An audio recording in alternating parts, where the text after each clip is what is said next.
Depuis son ouverture le 6 mars dernier, l'unité de soins dentaires de l'hôpital de Cahors ne désemplit pas. Plus de 80 patients sont venus se faire soigner le mois dernier dans ce cabinet pas tout à fait comme les autres. Ici, les consultations sont réservées à un public spécifique. Cette unité dentaire spécifique a été une nécessité de santé publique vis-à-vis d'un public qui était hors de la filière de soins, notamment des publics handicapés, enfants en difficulté, personnes âgées dépendantes, un besoin qui n'était pas satisfait sur le territoire.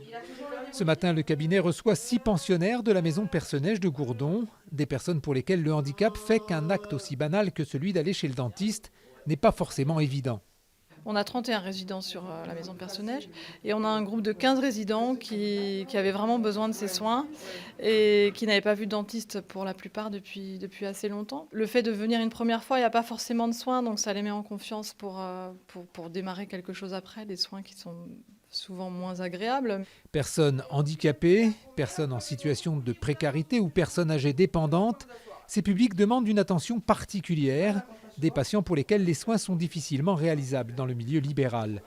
Pour un cabinet de ville, c'est pas rentable et c'est pas viable. En fin de compte, c'est des premières consultations. Les patients, on les voit pour juste un bilan, on les voit entre une demi-heure et 3/4 d'heure. Et après, pour les soins, c'est des plages d'1 heure pour soigner juste une dent parfois.